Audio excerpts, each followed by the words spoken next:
সবাই চুপ, স্যার আসছে। Sit down, sit down. কথা কি কানে যায় না? আমি সিট ডাউন বলছি আর তোরা দাঁড়িয়ে আছিস। বস। স্যার ভেতরে আসতে পারি? Come in, come in. You are late, why? Sir রাস্তায় আসার সময় আমার মোটরসাইকেলের চাকাটা কাদায় আটকে পড়েছিল, তাই লেট হয়ে গেল। No no no, tell me in English. তুই যে কথাগুলো বললি সেগুলো ইংরেজিতে বল। স্যার হোয়েন আই স্কুলে কামিং, মাই মোটরসাইকেলের চাকা ওয়াজ পোরিং ইন কাদা, নো নরিং চোরিং, অনলি ভুম ভুম সাউন্ড করিং। কি সাংঘাতিক ইংরেজি রে বাবা! এখন আমি বুঝতে পারছি তোদের ক্লাস থেকে যাওয়ার পর ইংরেজি স্যার কেন প্রতিদিন অজ্ঞান হয়ে যায়। মেয়ে বস, আজ যদি পড়া না হয় তাহলে কিন্তু আমি পে দিয়ে লাল করে দেবো তোদের আজ। তোদের যে আগের দিন রচনাগুলো পড়ে মুখস্থ করে আসতে বলেছিলাম, মুখস্থ করে এসেছিস তো? হ্যাঁ স্যার, মুখস্থ কেন, একদম ঠোঁটস্থ করে এসেছি। বললুন কোন রচনাটা বলতে হবে? এ বেটা তো আগের দিন এক বাঘ দিয়েই সব রচনাকে গিলে খেয়েছে। আজ আবার কি পড়ে এসেছে কে জানে। ওর কনফিডেন্ট লেভেল দেখে তো ওর মতি গতি বেশি ভালো বুঝছি না। তোকে পরে ধরছি, বাকি সবার খবর আগে শুনি। এই ঘেটু, তোর কি খবর রে? পড়ার কথা শুনেই তোর মুখটা কেমন কিসমিসের মতো চুপসে গেল কেন? স্যার কাল আমার বাবার সম্পত্তি 2 ভাগ হলো, তাই বাড়িতে অনেক লোকজন ছিল, তাই পড়তে পারি নাই। বলিস কি, তোর বাবার সম্পত্তি 2 ভাগ হলো মানে? ব্যাপারটা একটু বুঝিয়ে বলতো। স্যার কালকে আমার আরেকটা ভাই হয়েছে। এতদিন আমার বাবার সম্পত্তির ভবিষ্যৎ মালিক আমি একাই ছিলাম। কাল আমার আরেকটা ভাই হলো, তাহলে আমার বাবার সম্পত্তি 2 ভাগ হয়ে গেল না? কি বিশ্রু ছেলে রে বাবা! বস বস, এই বয়সেই সম্পত্তির ধান্দা। পেশি, তোর কি খবর রে? রচনা পড়ে এসেছিস তো? স্যার কালকে আমাদের বাড়িতে আমার স্মল মাদার মাদার এসেছিল, তাই পড়তে পারিনি। স্মল মাদার মাদার মানে? স্যার ছোট মামা, স্মল মানে ছোট আর মাদার মাদার মানে মামা। ইংরেজি স্যার আমাদের ইংরেজিতে কথা বলার চেষ্টা করতে বলেছে, তাই আমি ইংরেজিতে বললাম। তোর যা ইংরেজি, এই ইংরেজি শুনলে তো মানুষ আহত হয়ে যাবে। তুই বস বস। বাবা হাবলু, তুই পড়ে এসেছিস তো? কাল স্যার বৃষ্টিতে ভিজে সর্দি লেগে গেছে, তাই পড়তে পারিনি। তুই আবার বৃষ্টিতে ভিজতে গেলি কেন? স্যার পরশুদিন আমার দাদু অফিস থেকে বাড়ি ফেরার সময় বাসের মধ্যে একটা কাপ সিরাপের বোতল কুড়িয়ে পেয়েছে। দাদু বলল এত দামি কাপ সিরাপটা ফেলে দেব, তাই দাদু আমাকে জোর করে বৃষ্টিতে ভেজালো যাতে আমার সর্দি লাগে আর ওই কাপ সিরাপটা আমার কাজে লাগানো যায়। কি সাংঘাতিক রে বাবা! তোর দাদু তো দেখছি সামনের বছর কিপটেমির জন্য পুরস্কার পাবে। দেখলেন তো স্যার, আমার ছাড়া আর কারো পড়া হয়নি, তাই ওদের পড়া ধরে সময় নষ্ট না করে আমাকে ধরুন। বেশি লাফালাফি করিস না রে ফেলু। স্যারের মুডটা এমনিতেই আজকে খুব খারাপ আছে, চুপচাপ থাক একটু, না হলে তোর জন্য সবাই আমরা প্যারানি খাবো আজ। তোরা পড়া করে আসিসনি, তাই প্যাদানি খাওয়ার ভয়ে স্যারের কাছে আত্মসমর্পণ করে দিয়েছিস। আমি আত্মসমর্পণ করার পাত্র নই, আমি আজ পড়া করিয়ে এসেছি, তাই নিজেকে স্যারের কাছে আত্মসমর্পণ করার কোনো প্রশ্নই আসে না। আগের দিন তো বাদ দিয়েই চালিয়ে দিয়েছিস, আজকে আবার কি দিয়ে চালাবি রে? দেখ স্যার, পড়া ধরলেই বুঝতে পারবি। স্যার ধরুন, রচনা কোনটা বলবো বলুন। নে, আফ্রিকা মহাদেশের ওপর একটা রচনা বলতো, কেমন বলি শুনি। এত সহজ স্যার, একটু কঠিন ধরুন। বেশি পাকামি করিস না ফেলু, যেটা বলতে বলেছি সেটাই বল। আফ্রিকা মহাদেশ নিয়েই রচনা বল। স্যার আফ্রিকা মহাদেশ হইল পৃথিবীর মধ্যে দ্বিতীয় বৃহত্তম মহাদেশ।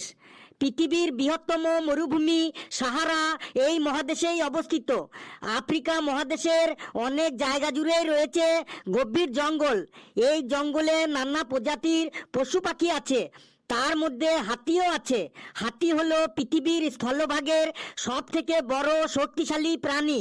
হাতির বড় চেহারা, ডিশ অ্যান্টেনার মতো বড় বড় দুটো কান, দেহের তুলনায় লেজটা এইটুকু পুচকে পড়া, চোখ দুটো মিনমিনে ছোট, হাতির সামনে ক্রেনের মতো সুরও আছে, আর হাতির মনে এত আনন্দ এত ফুর্তি যে সব সময় দাঁত বার করেই থাকে। স্যার কেমন লাগলো আফ্রিকা মহাদেশের রচনাটা? বুঝেছি, এ বেটা আজ হাতির রচনা পড়ে এসেছে। আজ সবটাই ও হাতি দিয়েই চালাবে। আমিও আজ ওকে ছাড়বো না, ওকে আজ আমি জব্দ করেই ছাড়বো। কিছু বললেন স্যার? না না, তোকে কিছু বলিনি। তুই এবার শরৎকালের ওপর একটা রচনা বলতো।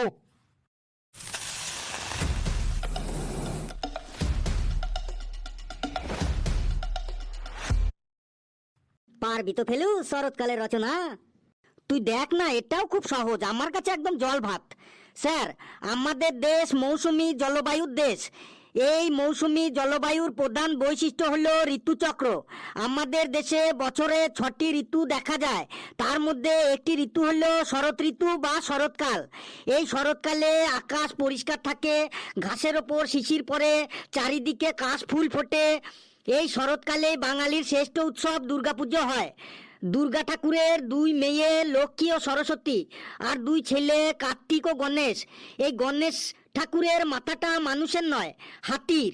আর এই হাতি হলো পৃথিবীর স্থলভাগের সব থেকে বড় ও শক্তিশালী প্রাণী। হাতির ইয়া বড় চেহারা, ডিশ অ্যান্টেনার মতো বড় বড় দুটো কান, দেহের তুলনায় লেজটা এইটুকু পুচকে পড়া, চোখ দুটো মিনমিনে ছোট, সামনে ক্রেনের মতো সুর আছে, আর হাতির মনে এত আনন্দ এত ফুর্তি যে সব সময় ফুর্তিতে দাঁত বের করে থাকে। হ্যাঁ, যা অনুমান করেছিলাম ঠিক তাই। বেটা হাতির রচনায় পড়ে এসেছে। এবার ইতিহাস থেকে রচনা ধরবো, দেখিও কি করে। নে বাবা ফেলু, এবার তাজমহলের উপর একটা রচনা বলতো। তোকে এবার বিপদে ফেলে দিল রে ফেলু। তাজমহলে তুই হাতি আনবি কি করে? তুই দেখ না, ঠিক পারবো।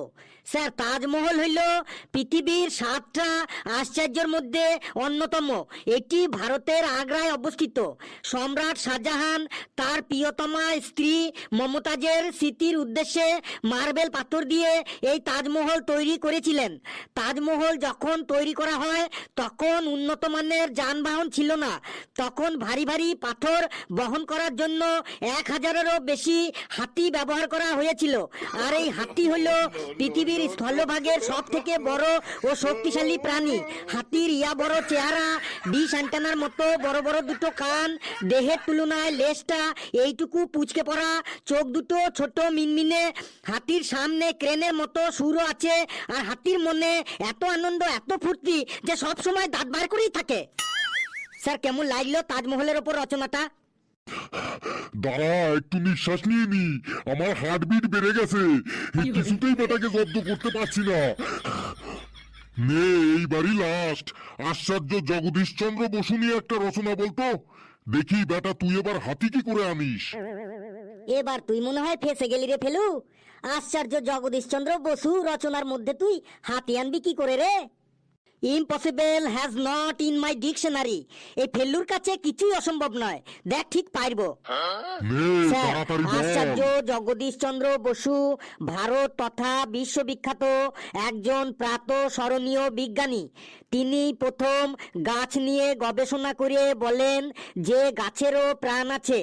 এই গাছের থেকে কাঠ পাওয়া যায়, আর সেই কাঠ থেকে চেয়ার, টেবিল, খাট, আলমারি তৈরি করার সময় কাঠের সাথে কাঠের জোড়া লাগাতে কাঠ মিস্ত্রিরা ফেভিকল আঠা ব্যবহার করে। এই ফেভিকল আঠার ডাব্বার গায়ে দুটো হাতির ছবি থাকে। আর এই হাতি হলো পৃথিবীর স্থলভাগের সব থেকে বড় ও শক্তিশালী প্রাণী। হাতির ইয়া বড় চেহারা, ডিশ অ্যান্টেনার মতো বড় বড় দুটো কান, দেহের তুলনায় লেজটা এইটুকু পুচকে পড়া, চোখ দুটো ছোট মিনমিনে, হাতির সামনে ক্রেনের মতো সুর আছে, আর হাতির মনে এত আনন্দ এত ফুর্তি যে সবসময় দাঁত বার করেই থাকে। ওরে থাম থাম বাবা থাম। হ্যাঁ, ওরে আমাকে তোরা কেউ একজন ধরে স্টাফ রুম পর্যন্ত দিয়ে আয়। বন্ধুরা, রচনার ক্লাসটা কেমন লাগলো কমেন্টসে অবশ্যই জানাবেন, আর ভিডিওটিকে লাইক করবেন, যত খুশি পারেন শেয়ার করবেন, আর চ্যানেলটিকে সাবস্ক্রাইব করে আমাদের সাথে থাকবেন।